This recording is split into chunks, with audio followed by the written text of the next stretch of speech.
This week we are taking pictures of weird and wonderful creatures while saving the world from a corrupt government and aliens.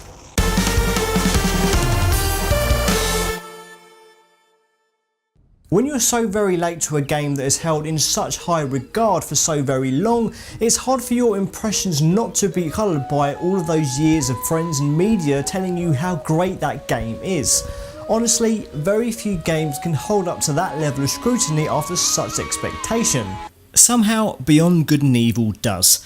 At the time of release it was critically acclaimed, yet didn't sell quite as well as expected, making for a small and dedicated cult of fans. After many years of being teased, these fans recently got a sniff of a sequel during Ubisoft's E3 presentation in June 2017. What better time for me to play this game for the very first time and finally strike it from my backlog after so many years.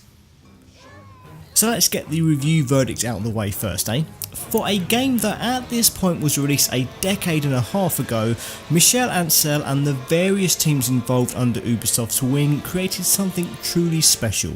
A game that had the ambition to portray a very different narrative to what other releases were doing at the time. For that reason, this HD remaster ensures that Beyond Good and Evil successfully stands the test of time and remains as a milestone in gaming. There are many reasons that make this game so special, but what does strike you immediately is the setting and overall presentation.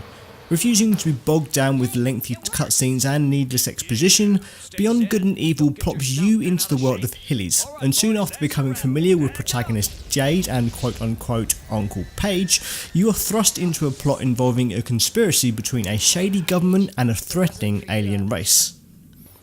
Trading as a photojournalist, Jade herself is unlike any other protagonist you've ever seen, even today. Yes, she's female, but she's portrayed somewhat realistically, an impressive feat in 2003 that still remains an exception in the medium of video games a decade and a half later. As an orphan and a guardian of other orphans, she's caring, brave and above all, likeable, while her occupation lends well to the photography mechanic used throughout the game. Around her is a small cast of characters that are equally likeable, from the grumpy yet warm personality of Paige to the never say die attitude of Double H, with the game's cast conveyed through some pretty great voice acting for the time. However, for as well rounded as the game's characters are, it never feels like they're fleshed out enough. You want to know more about these characters' stories, but you just aren't given enough to go on. This action-adventure focuses on exploration, puzzle solving and, as alluded to earlier, taking pictures. There's a lucrative side quest that involves taking pictures of all of Hilly's wildlife so they can be catalogued for a research organisation, and they'll pay you handsomely in return. And this cash is very handy for purchasing useful consumable items like health refills. There's also several types of collectible available, with some just existing to relay extra narrative or increase your maximum health. While there are also 88 pearls hidden throughout the game used to trade with the local garage for vehicle improvements, and while you won't need all of them to finish the game, you will need a fair amount in order to reach later areas. While there's combat, for a game of this type it's a very rare occurrence, asking the player to employ stealth where possible before resorting to violence only as a last option. Jade is a decent fighter and can team up with her CPU controlled partner to perform a special move where enemies are flung into the air and Jade can fling them into a chosen direction, handy for bypassing some areas. The combat is overly simplistic and not the most enjoyable part of the game, but that sort of feels like the point.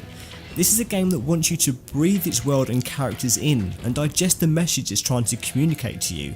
Having to battle enemies seems more like a concession towards the expectations of the game playing public.